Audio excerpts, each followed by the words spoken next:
Thank thank you Jesus. धन्यवाद यीशु, धन्यवाद यीशु। सहारा मुझको चाहिए, सहारा दे मुझे खुदा, सहारा मुझको चाहिए, सहारा दे मुझे खुदा, मुझे संभाल मैं गिरा, मुझे संभाल मैं गिरा, मुझे संभाल मैं गिरा, मुझे संभाल मैं गिरा, सहारा मुझको चाहिए, सहारा दे मुझे खुदा, ये बोझ जो गुनाहों का मैं लेके आज चल रहा, ये बोझ जो गुनाहों का मैं लेके आज चल रहा, उठाएगा अगर कोई वो तू ही तो है खुदा, उठाएगा अगर कोई वो तू ही तो है खुदा, सहारा मुझको चाहिए, सहारा दे मुझे खुदा, सहारा मुझको चाहिए, सहारा दे मुझे खुदा, कठिन है रास्ते बहुत, हर एक मोड़ पर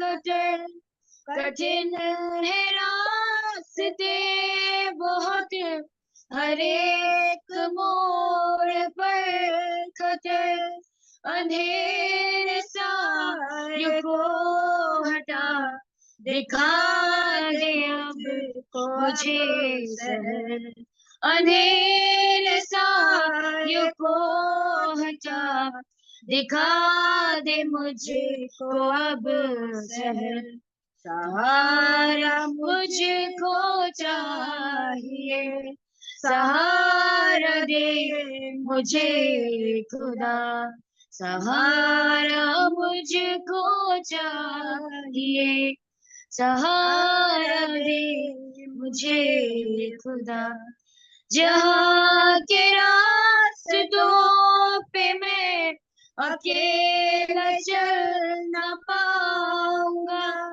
जहाँ के रास्तों पे मैं अकेला चल न पाऊंगा, अगर जो चाह चलना भी फिसल के गिर न जाऊंगा, अगर जो चाह चलना भी फिसल के गिर न जाऊंगा, सहारा मुझको चाहिए, सहारा दे मुझे खुदा, सहारा मुझको चाहिए, सहारा दे मुझे खुदा। Yes Lord, hallelujah hallelujah hallelujah. Thank you Jesus, धन्यवाद देते राजा। यस लॉर्ड, हम सहारा आपसे मांग लेते राजा, सहारा हमें चाहिए राजा, आप ही हमारे सहारा देंगे खुदा प्रभु यीशु। आपने हमारा हर एक बोझ, हमारा हर एक पाप प्रभु यीशु मसीह आपने अपने कांधों पे ले रखा है राजा, हम धन्यवाद देते राजा। हम तो उस लायक भी नहीं थे कि हम चुने हुए में से हैं, बट राजा आपने हमें चुना है खुदावन प्रभु यीशु, हम धन्यवाद देते हैं। हम आपकी उपस्थिति इस समय हम मांग लेते हैं, हम पवित्र आत्मा की उपस्थिति हम मांग लेते हैं खुदावन प्रभु यीशु। सहायता कीजिए राजा, ताकि हम सभी जो इस वक्त इधर उपस्थित हुए हैं खुदावन प्रभु यीशु, होने दीजिए आपके पवित्र आत्मा में, आपके गाढ़े अभिषिक्त में हम सभी इकट्ठा होके आपकी महिमा स्तुति आपके वचन को सुनने वाले हो सके राजा। ये दोबारा ग्रुप परमेश्वर पिता होने दीजिए, वो जो दबोरा लेडी थी खुदावन प्रभु यीशु, उन्हें दीजिए, सहायता कीजिए कि हम वो दबोरा लेडी के अनुसार जिस प्रकार से उन्होंने अपने जीवन में कार्य किए हैं खुदावन प्रभु यीशु, होने दीजिए हम भी हर एक कार्यों को वैसा ही करने वाले हो सके राजा। हमें शक्ति और सामर्थ दीजिए खुदा, हमें पवित्र आत्मा से फिल करिए, ताकि जब भी हम एक बीमार के लिए प्रार्थना करें, वो बीमार जल्द से जल्द चंगा होने वाला हो सके राजा। जब हम प्रार्थना करें एक कोड़े के लिए, एक कोड़ी के लिए राजा, होने दीजिए वो कोड़ी तुरंत तुरंत चंगा होने वाला हो सके राजा। और जब हम प्रार्थना करें कोई अविश्वासी के लिए, और वो उसी वक्त विश्वासी होने वाला हो सके राजा।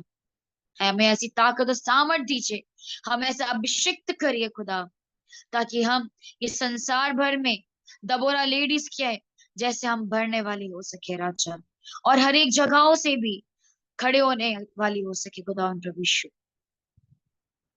हर एक के घरानों के मैं आपके हाथों में सौंप देती परमेश्वर पिता। हर एक के घरानों को आप ब्लेस करिए, हर एक के घरानों को आप खत्ते भंडारों से भरा पूरा करिए राजा, और हर एक के घरानों में आपकी उपस्थिति होने पाए राजा, आपका कार्य हर एक के घरानों में होने पाए राजा, और हर एक के घरानों में आप आशीषित कीजिए खुदावन प्रभु यीशु। जितने भी घरों में बच्चे हैं, बुजुर्ग हैं राजा, उन सभी को आप ब्लेस करिए। जितने लोग भी बीमार पाए जाते हैं, उन सभी को आप चंगाई दीजिए, ताकि वो भी आपको धन्यवाद देने वाले हो सके राजा। जितने भी महिलाओं में जितनी परेशानियां हैं, जितनी चिंताएं हैं, हर एक चिंताओं, हर एक परेशानियों को आप दूर करिए राजा, और अपने नाम से वो आप ब्लेस करिए राजा। जैसा आपका वचन कहता है, मांगो तो तुम्हें दिया जाएगा, खटखटाओ तो तुम्हारे लिए खोला जाएगा। हम ये सब मिलके आपसे प्रार्थना कर लेते हैं राजा।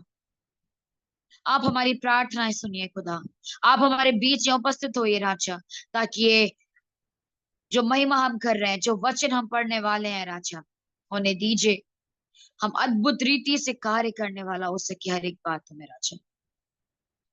हम प्रार्थना करते वक्त परमेश्वर पिता, इस वक्त ये इंटरनेट को मैं आपके हाथों में सौंप देती हूँ खुदा प्रभु यीशु। इस इंटरनेट को आप ब्लेस करिए, ताकि कोई भी इंटरनेट में कोई भी इश्यूज ना आने वाले हो सके राजा। ये इंटरनेट को आप अपने होल्ड में लीजिए राजा, आप हैंडल करिए राजा, ताकि हर एक लोग जितने भी इधर उपस्थित हैं, और जितने भी इधर आने को हैं और या नहीं आ पाए राजा, उन्हें दीजिए, सहायता कीजिए कि वो इधर इंटरनेट से इधर आके जूम के अनुसार अब सब लोग आपकी महिमा स्तुति और आपके वचन को सुनने वाले हो सके राजा। प्रार्थना करते विशेषकर सीमा आंटी के लिए, परमेश्वर पिता आप उनको बल शक्ति और सामर्थ दीजिए, उनके परिवार को भी आप ब्लेस करिएगा राजा, उन्हें भी आशीषित कीजिए, उन्हें बल शक्ति और सामर्थ से भरपूर करिए खुदा प्रभु यीशु। हर एक के परिवारों को भी आप आशीषित कीजिए। एक बार फिर से मैं आपको धन्यवाद देती हूँ राजा, और इस विशेष का वचन के लिए प्रार्थना कर लेती हूँ राजा। जो आज के दिन जो आंटी हमारे बीच में वचन को लेके आई है, उन्हें भी आप ब्लेस करिए, उन्हें आप पवित्र आत्मा से फिल करिए राजा, ताकि हम सभी जो सुनने वाले कान हैं, उन्हें दीजिए हमारे जीवनों में एक बहुत आयत का कार्य करने वाला हो सके ये वचन राजा, और उन्हें दीजिए आज के दिन हम हमसे बात करिए राजा, और ब्लेस करिए। तमाम प्रार्थना हम आपके हाथों में सौंपते हुए छोटी सी प्रार्थना प्रभु यीशु मसीह के नाम से मांग लेते, सुनिए कबूल कीजिए, आमीन।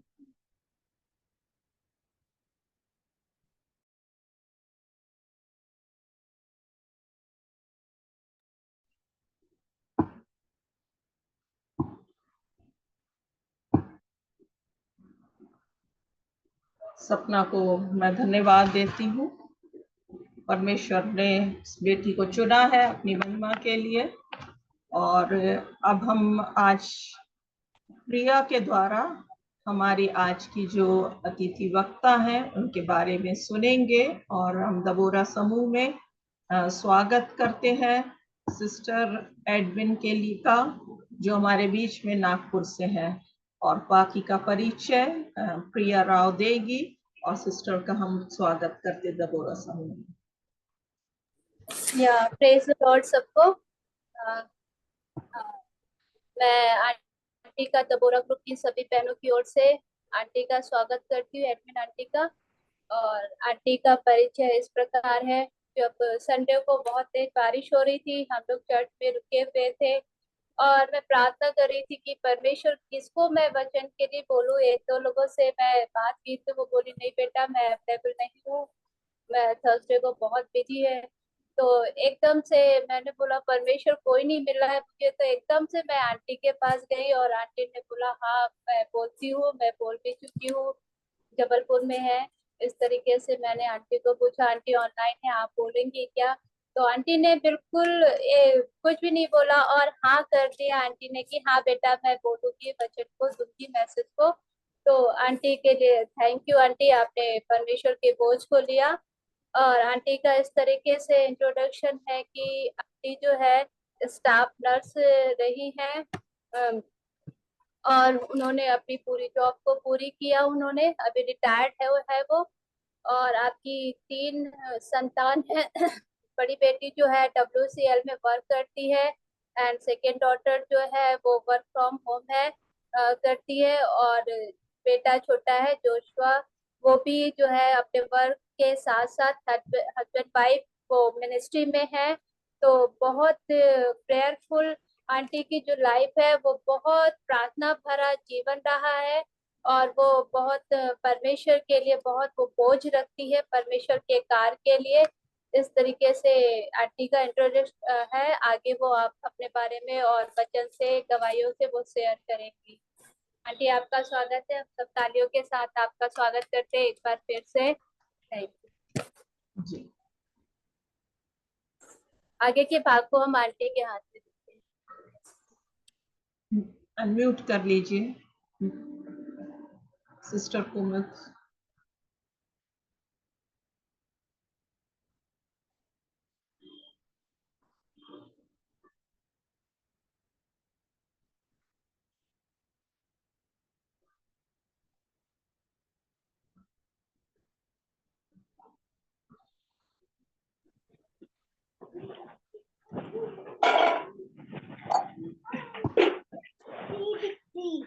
रश्मि म्यूट करो रश्मि।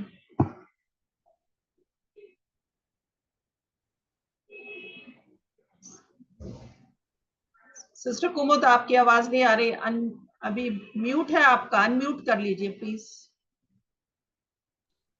जी ओके। परमेश्वर का धन्य, सबसे पहले मैं परमेश्वर का धन्यवाद करती हूँ इस जीते महान परमेश्वर का, जो अति भय योग्य है, सामर्थी परमेश्वर की परमेश्वर ने ये मौका दिया आप लोगों के बीच में वचन बांटने के लिए। ये प्रभु की दया, प्रभु की कृपा है। मैं तो स्टाफ नर्स तो थी, लेकिन मैंने गवर्नमेंट जॉब छोड़ के एक रखा। फिर उसके बाद मेरे जीवन में बहुत सारे उतार चढ़ाव आए। मेरे हस्बैंड की भी डेथ हो गई जो एक ऑफिसर पोस्ट पे थे। फिर परमेश्वर ने के सामने उस समय मैंने घुटने टेक के प्रार्थना की कि प्रभु अब आप मेरे हैं और मैं आपकी हूँ। उसी समय से मैं और भी प्रार्थना करने लगी, मैं कभी किसी से कुछ भी नहीं मांगूंगी, सब कुछ आप मुझे देंगे। और परमेश्वर ने बहुत आय से आशीष दिया और मुझे फिर एक जॉब दिया और फिर उसको भी गवर्नमेंट जॉब में बदला। प्रभु इतना महान परमेश्वर है। मैं भोपाल में थी उस समय, मैं आपको बता रही हूँ कि किस तरह से परमेश्वर ने मुझे ऊंचे स्थान पे रखा। और उस स्थान पर जहां पर मैं गई, जिस जिस स्थान पर परमेश्वर ने मुझे ले गया, मैं 25 साल तक नौकरी छोड़ चुकी थी।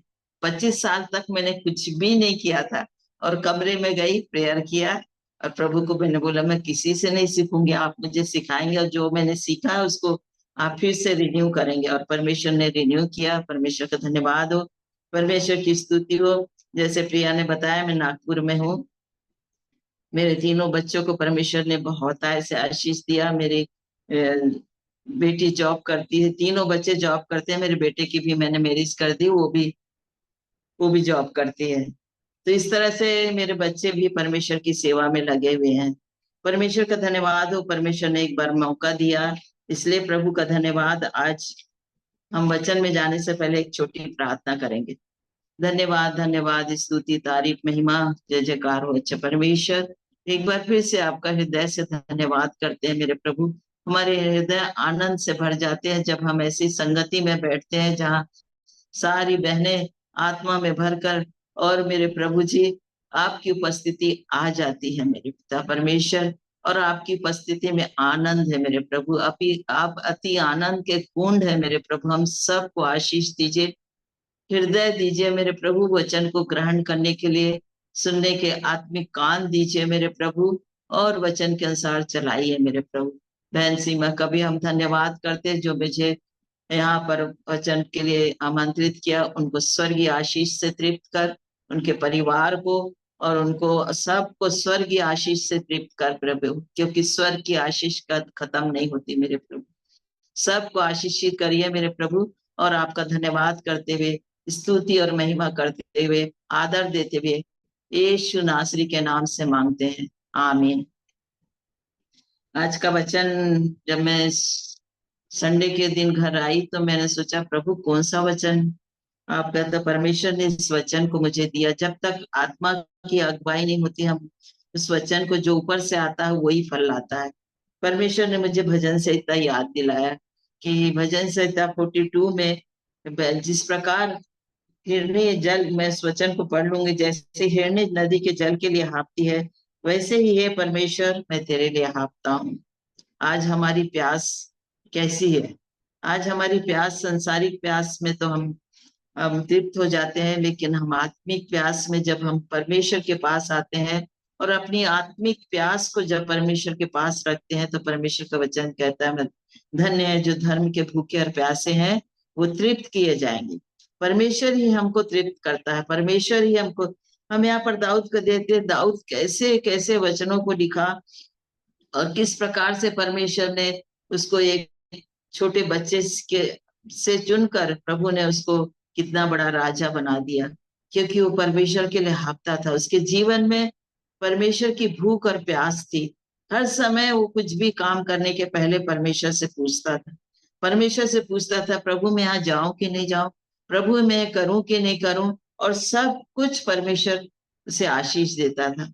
और जिस प्रकार से हम देखते हैं कि इसने गोलियत को किस प्रकार से गिराया, किस प्रकार से वो परमेश्वर की गोलियत के पास गया, मैं जीते परमेश्वर यहोवा के नाम से तेरे पास आता हूँ। गोलियत समझ गया कि अब मेरी सारी ताकत खत्म हो गई, तो अपने आप को उसने रिपेंट कर लिया कि क्या मैं कुत्ता हूँ, तो मुझे लाठी लेकर आया। तो उस लाठी में परमेश्वर ने इतनी सामर्थ्य गोपन भर के, और परमेश्वर ने उसको एक ही बार में दाऊद के हाथ से गिरा दिया। जीवते परमेश्वर के विरोध में जो भी खड़ा होता है वो गिर जाता है। सच्चे परमेश्वर की ओर हम चलते हैं, सच्चे परमेश्वर के नाम से जाते हैं, तो परमेश्वर हमको जय देता है। हमारा प्रभु जय देने वाला है, जय के उत्सव में लिए चलने वाला है। इस प्रकार से यीशु मसीह जब क्रूस में थे, तब भी यीशु मसीह ने कहा कि मैं प्यासा हूँ। तो प्यासा हूँ तो प्रभु की आत्मा के, यीशु मसीह किस प्रकार से प्यासे थे? यीशु मसीह प्यासे थे आत्माओं के। यीशु मसीह को पानी की प्यास नहीं लगी थी, यीशु मसीह को आत्माओं के पास प्यास लगी थी। आज हमारे जीवन में भी एक भूख और प्यास जो है आत्माओं के लिए होना है, आत्माओं के लिए बोझ होना है कि कैसे आत्माएं नष्ट हो रही हैं, किस प्रकार से आत्मा नरक की ओर जा रहे हैं। एक समय का मैं दर्शन आपको बताती हूँ। मैं आज से 10 साल पहले का दर्शन है। जब मैं प्रभु में आई थी, तो मैं ऐसी प्रेयर करके लेट गई 2-3 बजे के करीब। मेरे दीवार में मैंने इतनी तेज रोशनी को देखा कि मैं आंख खोल के देख नहीं सकती थी, और यीशु मसीह दिखे मुझे, और उनका एक लाठी थी, उसमें से जितनी बहुत सारी आत्माएं वहां पर खड़ी हुई थी, और यीशु मसीह ने कहा भेजो इनको नरक में। मेरे आंसू गिरने लगे, नहीं प्रभु इनको नरक में नहीं भेजना पिता, इनको नरक में नहीं देते। फिर आज से तू आत्माओं के बोझ के लिए प्रार्थना कर। तब से मैं परमेश्वर जो भी आत्मा देखती हूँ, मैं उसके लिए बोझ कर उठाती हूँ। मैं मन ही मन प्रेयर करती रहती हूँ। जिस किसी से मिलती हूँ, चाहे कोई भी वो अन्य लोग हों, किसी से बात करती हूँ, किसी से कुछ सामान लेती हूँ, तो मेरे जीवन में एक भूख और प्यास रहती, प्रभु इसकी आत्मा को बचा लेना। कभी कभी परमेश्वर के वचन को भी बांटती हूँ, जहां पर ऐसा मौका मिल जाता है तो मैं अपनी गवाही को और वचन को उसको यीशु के बारे में बताती हूँ। और यीशु के बारे में मैं आके फिर उसके लिए लगातार मैं प्रार्थना करती कि प्रभु इनके जीवन में जो आपने बीज को बोया उसको फलवंत कर प्रभु। सचमुच परमेश्वर चाहता है हम आत्माओं के फल से लद जाए। जब हम परमेश्वर यीशु मसीह के सामने उस आगमन में खड़े होंगे तो केवल हम अकेले नहीं, हमारा परिवार नहीं, हमारी कलीसिया नहीं, बहुत सी आत्माओं को लेकर हम यीशु मसीह के पास खड़े होंगे। हमारे जीवन में यदि भूख और प्यास है तो परमेश्वर उसको क्या करता है, पूरा करता है। भजन संहिता 63 में देखेंगे हम किस प्रकार से लिखा है। 63 वचन संहिता उसका 3 उसके पहले वचन में लिखा हुआ है, मेरा मन तेरा प्यासा है। यीशु मसीह दाऊद कह रहा है मेरा मन तेरा प्यासा है। परमेश्वर के सामने वो प्यास, अपनी प्यास को, मेरा शरीर तेरी अति अभिलाषा है, मेरे शरीर में जो भी है वो तेरे ही अभिलाषा रखती है। तुझ में ही मैं चलना चाहता हूँ, तुझ में मैं जीवन बिताना चाहता हूँ, मेरा मन तेरा प्यासा है। आज हमारे जीवन में प्रभु की प्यास है क्या? प्रभु की प्यास है। अगर प्रभु की प्यास हमारे जीवन में है तो परमेश्वर उसको जरूर तृप्त करेगा। उसकी हमारी लगन यीशु मसीह की ओर होना चाहिए, हमारी दृष्टि यीशु मसीह की तरफ होना चाहिए। जिस प्रकार भजन संहिता 34 में 3 वचन में लिखा, जिन्होंने उसकी ओर दृष्टि की उन्होंने ज्योति को पाया। इसलिए परमेश्वर की ज्योति में चलते हुए, परमेश्वर की आज्ञा को मानते हुए, क्योंकि हमारा हर एक पल यीशु मसीह के सामने खुला हुआ है। चाहे हम उठते हैं, चाहे बैठते हैं, चलते हैं, कुछ बोलते हैं, सोच विचार करते हैं, हमारे परमेश्वर का भय हमारे जीवन में बना रहे। जब हमारे परमेश्वर का भय हमारे जीवन में रहता है तो क्या करते हैं, हम उसकी आज्ञाओं को मानते हैं, उसके वचन को पढ़ते हैं, उससे प्रार्थना करते हैं और प्रभु की इच्छा क्या है उसको जानना मांगते हैं। तो जब हम प्रभु की इच्छा को जानना चाहते हैं तो परमेश्वर हमको उस इच्छा को पूरी करने के लिए सामर्थ देता है। परमेश्वर की सामर्थ बहुत बड़ी है। परमेश्वर की सामर्थ पाए बिना हम कुछ भी नहीं कर सकते। इसलिए हम परमेश्वर की सामर्थ को हमको मांगना है। प्रभु ये सामर्थ मुझे दे, ये अभिषेक मुझे दे, और परमेश्वर सारी बातों को देता है। और बहुत से लोगों को किसी छुटकारा भी परमेश्वर ने दिया, क्योंकि प्रभु की ओर से सब कुछ होता है। तू प्रार्थना कर, मैं इसे छुटकारा दूंगा। जिस किसी के लिए बताता है मैं सचमुच उसके लिए बहुत लगन से प्रार्थना करती हूँ। एक दिन नहीं, जब तक वो छुटकारा पा नहीं ले, जब तक मैं प्रार्थना में लगी रहती हूँ। परमेश्वर की आशीष या परमेश्वर की सामर्थ हमारे जीवन में बहती रहती है। इसलिए हम ये सब कामों को कर सकते हैं। किस प्रकार से भजन संहिता 68 में लिखा हुआ है, प्रतिदिन, एक दिन नहीं, प्रतिदिन हमारा परमेश्वर धन्य है। हमारा परमेश्वर जो हमारा प्रतिदिन के बोझ को क्या करता, उठाता है। आज हमारे जीवन में जो भूख और प्यास है परमेश्वर उसको पूरा करता है और हमारी प्यास को देखता है। किस किस लगन से हम परमेश्वर की प्यास को हमारे जीवन में, कि नहीं प्रभु, जिस प्रकार से हम देखते हैं कि किस प्रकार से हम संसारिक बातों के लिए बहुत कुछ मांगते हैं, लेकिन हमारे जीवन में वो सब कुछ प्रभु देता है। प्रभु बोला मेरे धर्म और राज की खोज करो, इस सब वस्तु मिल जाएगी।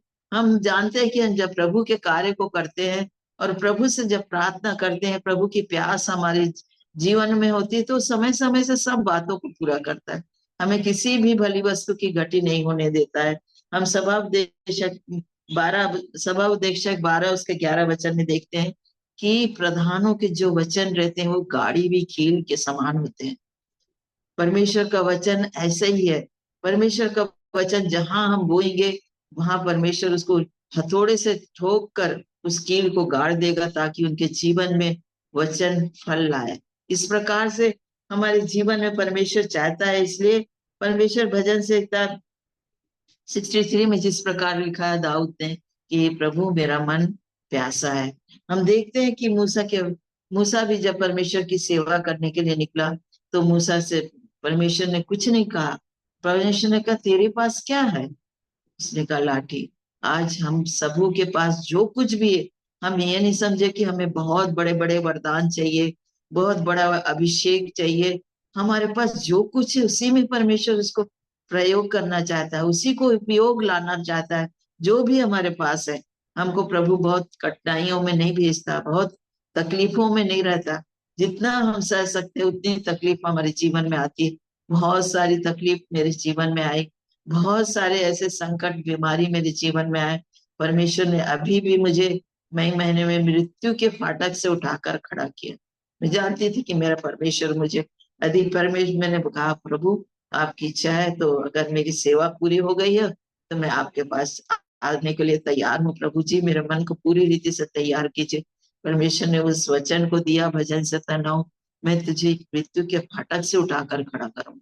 और सचमुच मेरे दो ऑपरेशन हुए और परमेश्वर ने मुझे मृत्यु के फाटक से उठाकर खड़ा किया। इसलिए परमेश्वर का धन्यवाद करती हूँ, परमेश्वर की स्तुति को करती हूँ।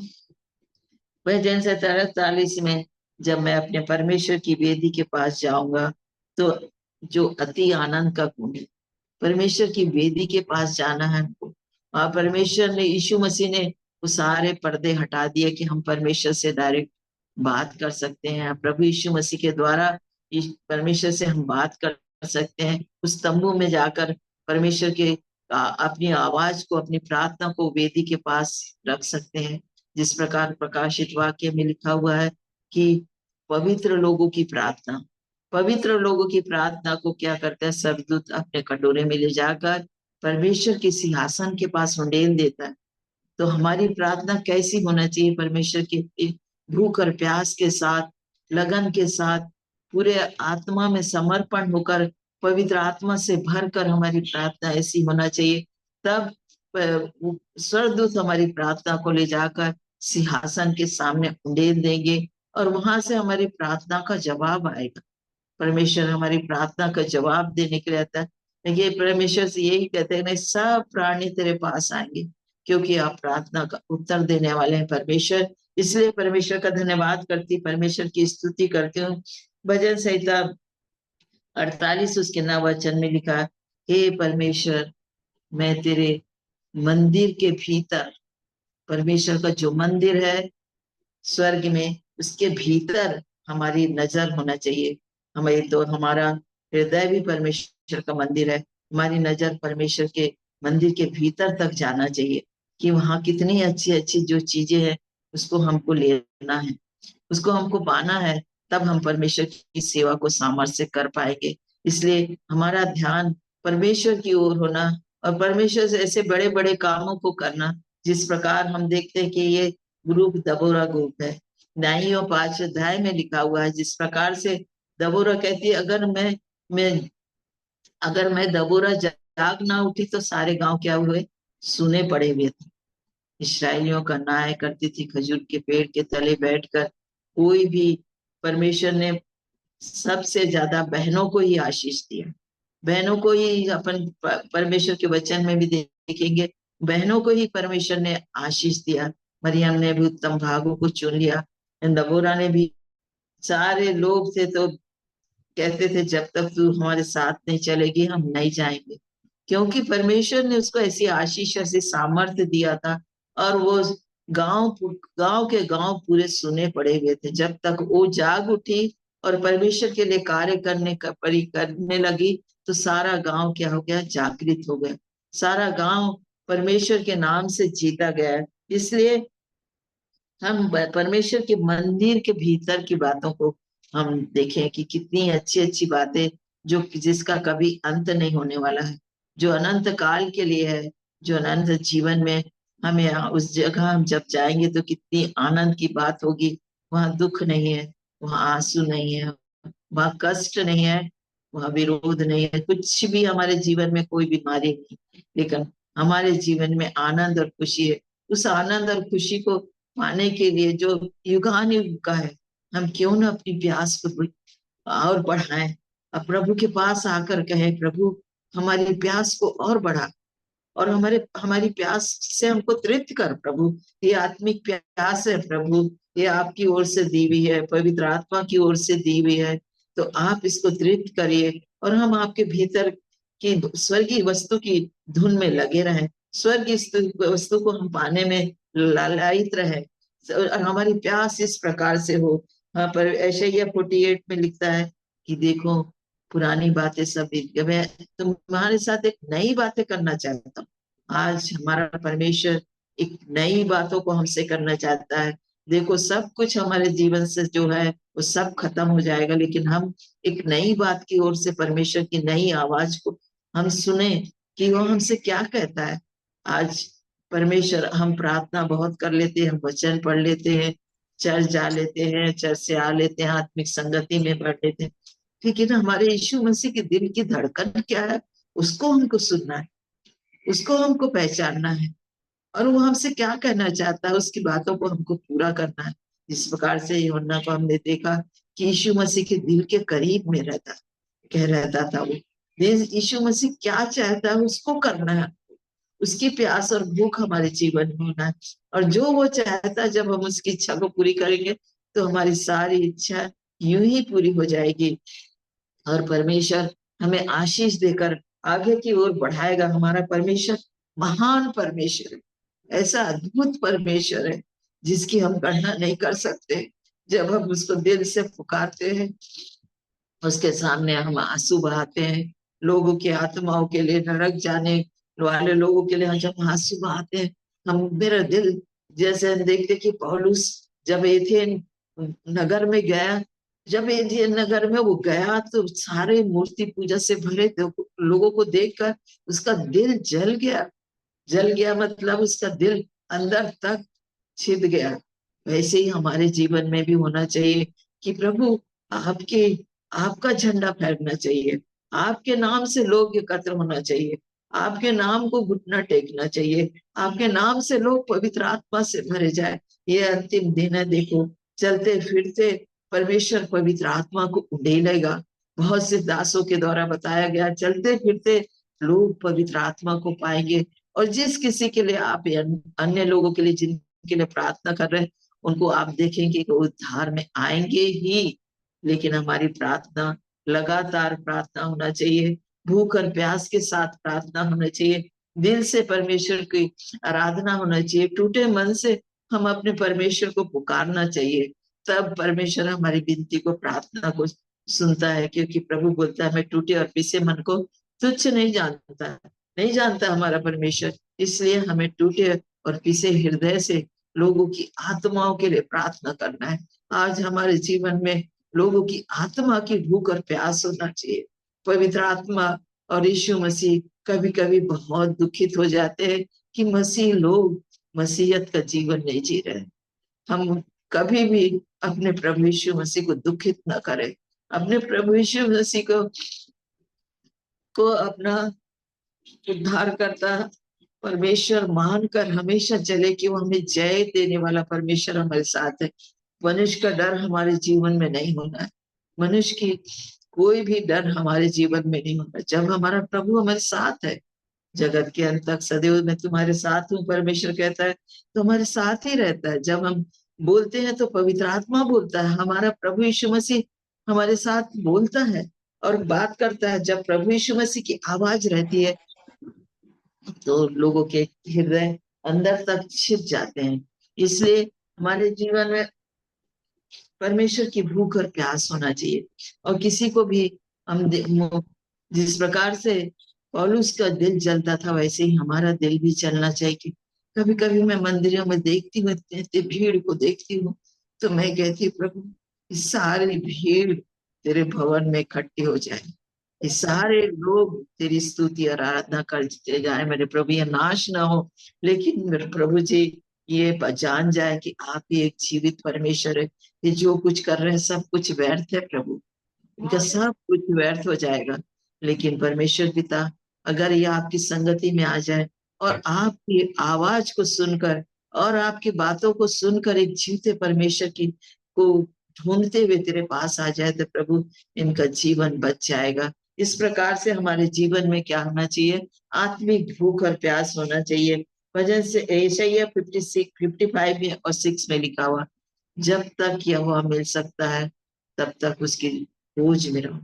हमारा परमेश्वर तो हमेशा मिलने वाला है, वो कभी सोता है नहीं, कभी उगता नहीं। हमारा परमेश्वर जब हम पुकारते हैं अपने दिल की गहराई से, हमारा परमेश्वर हमारे पास आ जाता है, पवित्र आत्मा के रूप से हमसे बोलता और बातचीत करता है। जब हम दुखित होते हैं, जब हम बीमारी में होते हैं, तो पवित्र आत्मा हमारे लिए निवेदन करता है। और हम जब दुखित होते हैं तो हमारा यीशु भी हमारे साथ दुखित होता है। ऐसा यीशु मसीह है, ऐसा महान परमेश्वर है जो हमारे दुख में शामिल होकर हमारे साथ दुखित होता है। वो हमारे दुख में शामिल होकर हमारे दुखों को दूर करता है, हमें जय देता है, हमें चंगाई देता है। तो ऐसे परमेश्वर को क्यों ना हम ढूंढते रहे, पाते रहे और उससे बात करते रहे, उसके वचन में हम ध्यान लगाते रहे। कितने बार हमारे जीवन में ऐसा इस प्रकार से समय आता है कि किस प्रकार से हम वचन को पढ़ते हैं। ये वचन ऐसा सामर्थी वचन है। नीति वचन 6 उसके 22 में लिखा हुआ है, वो चलते समय तेरी अगुवाई करेगा, सोते समय तेरी रक्षा करेगा और जागते समय वो तुझसे बात करेगा। ये वचन बात करने वाला है, ये हमारी रक्षा करने वाला है, ये हमारी अगुवाई करने वाला है। तो क्यों न ऐसे प्यारे परमेश्वर के और सच्चे परमेश्वर के साथ हम चले, उससे बात करें और उसकी अगुवाई में हम चले और पवित्र जीवन को जिए। हमारा परमेश्वर चाहता है यीशु मसीह कि हम पवित्र जीवन को जिए। इस संसारिकता की सारी बातें खत्म हो जाएगी। जिस प्रकार हमारे जीवन में जो भी बातें हैं उसको हम लेते जाएं, लेकिन सारी संसारिक अभिलाषाओं में हम जय प्राप्त करते जाएं, क्योंकि पवित्र आत्मा ही हमें इस सारी अभिलाषाओं में जय दे जाएगा। और जब हम प्रभु को समर्पित कर देंगे अपने जीवन को, अपने घर को, अपने बच्चों को, अपनी कलीसिया को, अपने लोगों को, तो प्रभु ही चलाएगा और फिर प्रभु ही संभालेगा।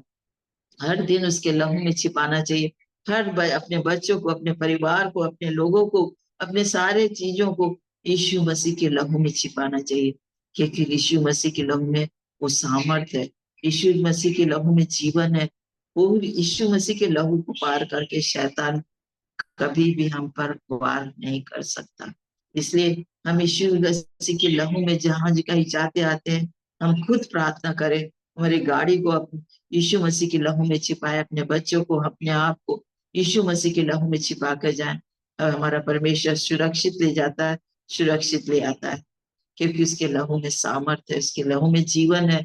और सचमुच उसके, क्योंकि उसने अपने लहू को, अपने आप को दे दिया, अपने शरीर में एक कतरा भी खून उसने नहीं छोड़ा, सब कुछ हमारे लिए दे दिया। तो क्यों ना हम आज अपने जीवन को पूरी रीति से अपने परमेश्वर को समर्पित करें, अपने यीशु को समर्पित करें, अपने पवित्र आत्मा की अगुवाई में चले। तब हमारे जीवन में वो आनंद और खुशी होगी जो संसार हमें नहीं दे सकती।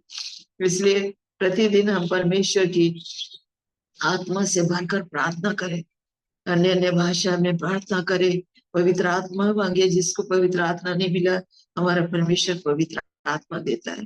परमेश्वर ने मुझे पवित्र आत्मा आंसू के साथ दिया था कि आंसू बहा बहा कर आत्माओं के लिए रो, आंसू बहा बहा कर परमेश्वर के लिए आत्माओं को लेकर आ। और सचमुच जब बहुत से ऐसे बीमारों को, उसको दुखित को देखती हूँ, तो मेरे आंसू अपने आप बहने लग जाते हैं। मुझे रोने की जरूरत नहीं पड़ती, लेकिन पवित्र आत्मा के द्वारा मेरे आंसू बहने लग जाते हैं और मैं प्रार्थना करती, चाहे कोई भी व्यक्ति हो।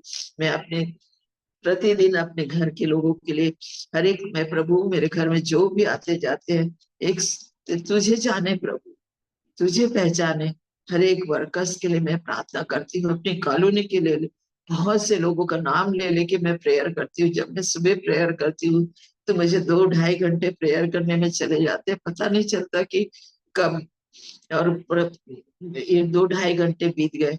एक एक का नाम ले लेके ऐसे प्रेयर करती हूँ। जहां रहती, हॉस्पिटल में थी, हॉस्पिटल में सबके लिए मैं प्रेयर करती थी, लेटे लेटे। मुझे दुख, तकलीफ, दर्द सब कुछ था, लेकिन मैं जानती थी कि नहीं, मेरा परमेश्वर मेरे साथ में है, इन सब तकलीफों से मुझे छुटकारा देगा। मुझे प्रार्थना करना चाहिए, मुझे अपने दुख और तकलीफ को नहीं देखना है, मुझे प्रार्थना करना है लोगों के लिए। यहाँ जो आते जाते हैं, जो आसपास के मरीज लोग हैं, उनके लिए प्रार्थना करें। कितने लोगों के लिए मैं उठ उठ उठ के चल फिर सकती थी जिस दिन, और जब बिस्तर में पड़े हैं, सलाइन चढ़ रहे, तो कुछ नहीं कर सकती थी। आजू बाजू के कमरे में चली जाती थी, वहां मैं प्रार्थना करती थी। मैं उनसे पूछती थी, क्या मैं आप लोगों के लिए एक छोटा प्रार्थना कर सकती हूँ यीशु के नाम में? उन लोग बहुत खुश हो जाते थे कि नहीं, करिए, आप प्रार्थना करिए। और परमेश्वर उस कार्य को पूरा भी करता था। मैं बोलती थी, प्रभु इनकी शारीरिक चंगाई नहीं, इनकी आत्मिक चंगाई के लिए मैं आपसे विनती प्रार्थना करती हूँ कि लोग आत्मा में मेरे प्रभु तैयार हो जाए। इस प्रकार से हमारा जीवन भूख और प्यास में जब हमारा जीवन बीतता है तो परमेश्वर हमको तृप्त करते जाता है। एक एक दिन परमेश्वर हमको तृप्त करता है। बस कहता है कि हमारी भूख और प्यास आत्मिक होना चाहिए। आत्मा रीति से हम भूख और प्यास के साथ परमेश्वर के पास बैठे और परमेश्वर को पुकारे। हमारा परमेश्वर के पास प्रभु का वचन कहता है, जो मेरे पास आता है मैं इसको कभी नहीं निकालता। हमें जाना है परमेश्वर को, हमारी इच्छा होना है, हमारी आत्मा भूख और प्यास से परमेश्वर के पास जाना है। परमेश्वर हमें बुलाता है। आज भी हमारे सबके दिल में द्वार में खटखटा कर हमारा परमेश्वर हमको बुला रहा है। हर समय हम अपने परमेश्वर के पास जाए और आशीषों को पा सके। जब हम आत्मिक भूख और प्यास को परमेश्वर के चरणों के नीचे लाते हैं, हमारे साथ सारी भूख और प्यास को जो भी हमें जरूरत है परमेश्वर समय से देता है। मैं बहुत आय से मुझे परमेश्वर ने आशीष दी। मेरे प्रभु के एक एक पल अगर इसका वर्णन कर सकूं तो मैं मेरे जीवन में कम है। बहुत सारी आशीषों को मैंने पाया है, मेरे बच्चों की आशीषों को पाया। मेरे पास सचमुच मेरे पास जब मैं पहले मेरी शादी हुई तो 8 वर्ष मेरे पास संतान नहीं थे। मैंने आज जिनके पास संतान नहीं है उनके लिए मैं प्रार्थना करती तो मेरे आंसू बह निकलते हैं कि 8 वर्ष जो मैंने जीवन को बिताया, मुझे मालूम है निंदा और कष्ट में। तो ये बहन क्यों निंदा कष्ट में रहे, प्रभु इनको संतान दीजिए। बहुत से लोगों के लिए मैंने प्रार्थना की, बहुत से लोगों को परमेश्वर ने गर्भ का फल दिया। इसलिए ये सब परमेश्वर की दया और परमेश्वर की कृपा थी। जिस प्रकार से यशायाह 54 और 17 वचन में लिखा हुआ है, जितने हथियार तेरे हानि के लिए बनाए गए हैं उसमें से एक भी तुझ पर नालिश ना होगी। उन सबों से तू जीत जाएगा। क्योंकि हम क्यों जीत जाएंगे, हमारा परमेश्वर हमको जिताएगा। हमारा परमेश्वर हमारे साथ में, उसकी कल्पनाएं हमारे लिए सब कुछ अच्छी है। और जो भी हथियार हानि के रहते हैं उसको सबको हमारे लिए लाभ के लिए बदल देने वाला परमेश्वर है। हमारा परमेश्वर महान परमेश्वर है। शेष गीत 2 और 15 वचन में लिखा है, हमारे जीवन में कभी कभी छोटी छोटी बातें जो परमेश्वर को नहीं भाती उसको हमको नहीं करना। पवित्र आत्मा हमें अगुवाई करेगा, पवित्र आत्मा हमें बताएगा कि नहीं ये नहीं करना है, तो हमको उसको छोड़ देना है। हमको परमेश्वर की पवित्र आत्मा की आवाज को सुनना है। इसमें लिखा, छोटी लोमड़ियां बगीचे के फल को खा लेती है, उनको अलग कर। हमारी छोटी छोटी अभिलाषाएं, छोटी छोटी इच्छा जो परमेश्वर के विरोध में है उसको हमको हटाना है। उसको हमारे जीवन में लागू नहीं करना है, उसको पूरी रीति से हटा देना है। और फिर इसके बाद हमें मुड़कर नहीं देखना है।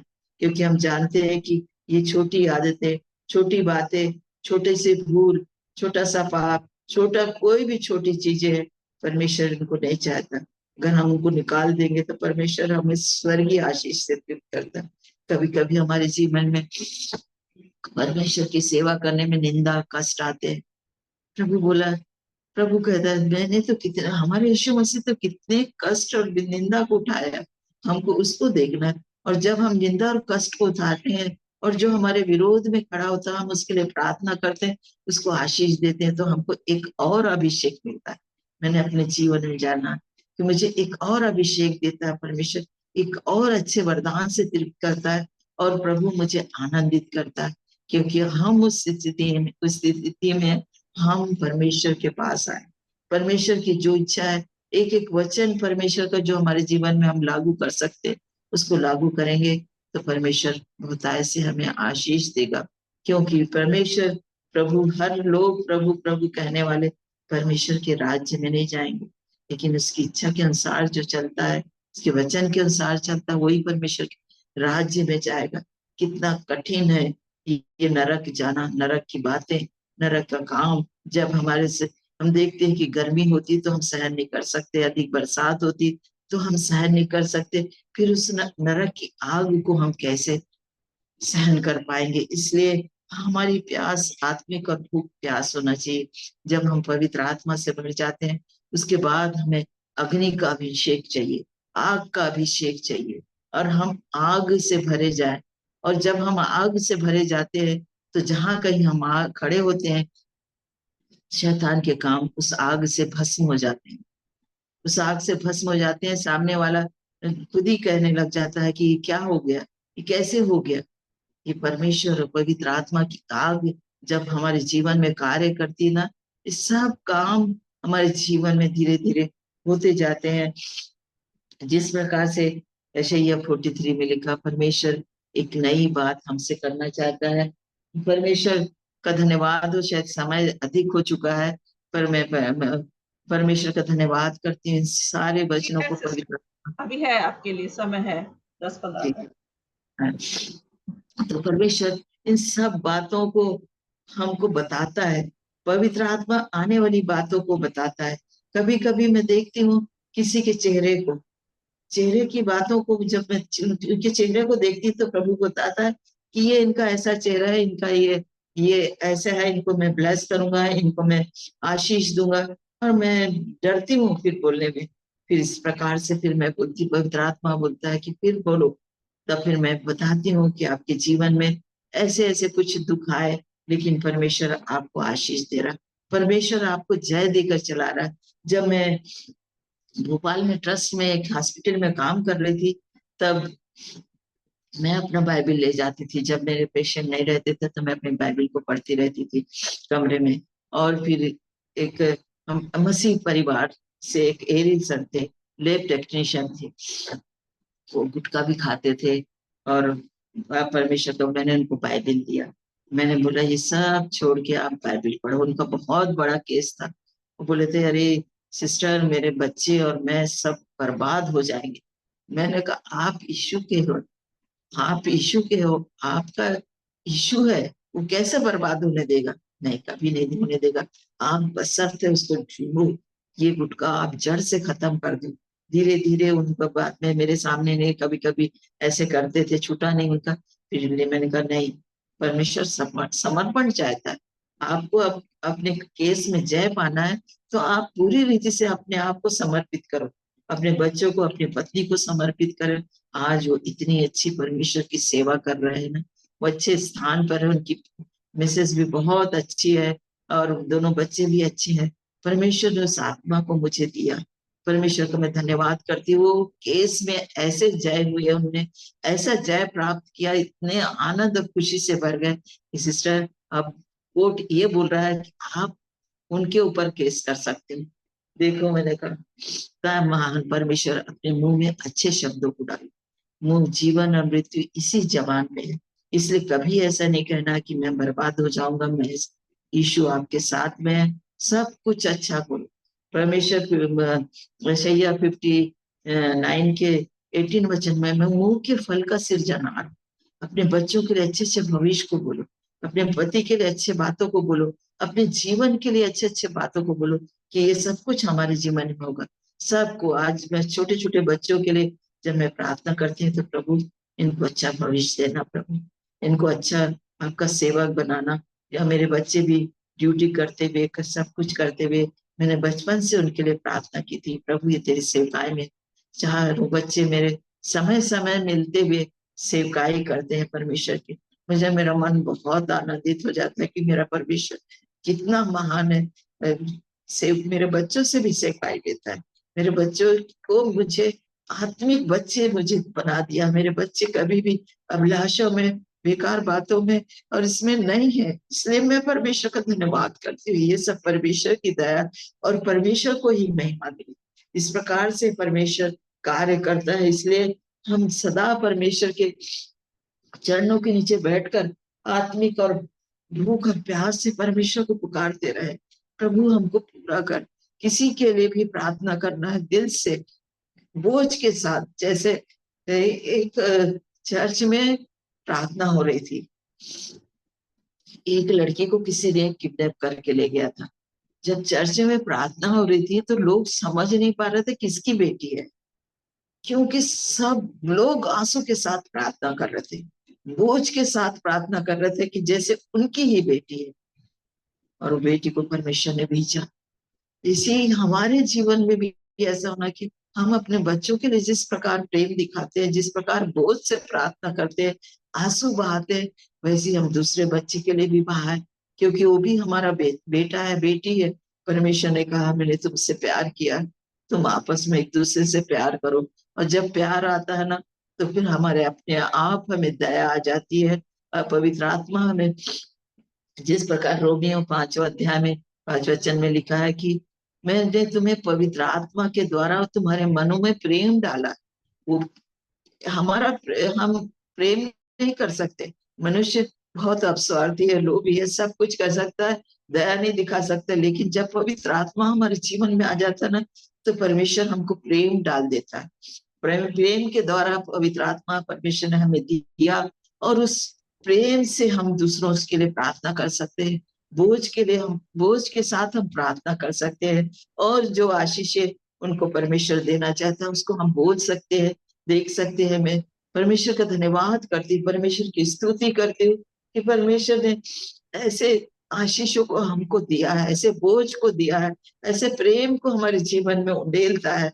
हम सब बहनों को भी ऐसी आशीष दे, हम सबों को सामर्थ्य दे, और इस प्रकार का प्रेम, इस प्रकार का बोझ हमारे जीवन में दे, और प्यास को भी दे, ताकि हम परमेश्वर की राह में चलते हुए उसकी भूख और प्यास को निरंतर जगाते रहे, जब तक हमारी मृत्यु नहीं आ जाए, जब तक हम उसकी सेवा को करते रहे। हमारी मृत्यु तक परमेश्वर हमारी अगुवाई करेगा और हमारे लिए चलेगा। कोई भी परीक्षा हमारे जीवन में आने दो, हमको जय देने वाला हमारा यीशु साथ में हमारे विश्वास को और भी बढ़ाते जाएंगे, और हमेशा विश्वास रखते हुए सब बातों को प्रार्थना करेंगे। प्रभु सब काम में हमको सफल करेगा। परमेश्वर का धन्यवाद। सिस्टर का भी बहुत बहुत धन्यवाद कि मुझे ये मौका दिया, और परमेश्वर ने पवित्र आत्मा के द्वारा जो कार्य किया, इसलिए हम परमेश्वर का धन्यवाद करते हैं। आइए हम प्रार्थना करेंगे छोटी। धन्यवाद, स्तुति, तारीफ, महिमा, जय जयकार बच्चे परमेश्वर। पवित्र आत्मा आपका धन्यवाद करती है। राजाओं के राजा, प्रभु के प्रभु, आपके पवित्र चरणों का चुम्बन करती पिता। जो जो वचन आपने पवित्र आत्मा के द्वारा दिया, वो वचन मैंने बांटा। मेरे प्रभु जी, वचन कभी भी आपका वापस नहीं आता, लेकिन ये वचन प्रभु मेरी भूमि में गिर कर फलवंत होता है। हम सबों के जीवन में गिरा मेरे प्रभु जी, हमारे सबके हृदय में गिरा मेरे प्रभु, ये फलवंत होते जाए। और इसी वचन के अनुसार जो आप चाहते हैं, जो आपकी इच्छा है, जो आपकी योजना है, हर पल हम पूरा करने के लिए तत्पर रहे। हर एक अभिलाषा में हमको जय देते हुए, हर एक शैतानी ताकत को कुचलते हुए मेरे प्रभु, आप में जय प्राप्त करते हुए, आत्मा में भरकर चलने के लिए और भी हमारी भूख और प्यास को बढ़ाइए प्रभु जी। और भी बहुत से फलों को ले, जहां जहां मेरे प्रभु बहुत से ऐसी जगह है जहां आपका सुसमाचार नहीं फैला, वहां फैलाने के लिए मेरे प्रभु तेरे लोगों को तैयार कर मेरे प्रभु जी। आपका अच्छा पात्र हम सबको बनाइए, ताकि मेरे प्रभु वो पात्र आपको भाने पाए, और आप हमेशा हमसे बोलिए और बातचीत करिए, आत्मा के चलाए चलने के लिए और आत्मा में भर कर प्रार्थना करने के लिए हमेशा हमारी सहायता और मदद कीजिए। सारी आशीषों के लिए, प्रेम के लिए, दया के लिए, अनुग्रह के लिए धन्यवाद करते। हम सबों को आज एक नई आशीष दीजिए प्रभु जी, एक नए अभिषेक से हमारी बहनों को भरिए मेरे प्रभु, ताकि तेरी सेवा, तेरी महिमा तन मन धन से करे मेरे प्रभु। हर एक के परिवार को, हर एक छोटे बच्चों को, सबको अच्छा भविष्य दीजिए मेरे प्रभु, और सारे बच्चे, जवान बच्चे आपकी महिमा के लिए प्रयोग हो सके, और सारी बहनों को आप बहुत ऐसे आशीष दीजिए मेरे प्रभु। आराधना करने वाली छोटी बेटी को भी आशीष कीजिए, और इसकी बहुत से आराधना करने वाली बहनों को आप खड़ा करिए, बेटियों को खड़ा करिए, आत्मा और सच्चाई से तेरी आराधना हो सके, और ये ग्रुप और भी फलवंत हो सके, ये ग्रुप और भी आशीषित हो सके मेरे प्रभु। सारी आशीषों के लिए धन्यवाद देते हुए, परमेश्वर पिता आपको आदर देते हुए, यीशु नासरी के नाम से मांगते हैं, आमीन। आमीन, आमीन।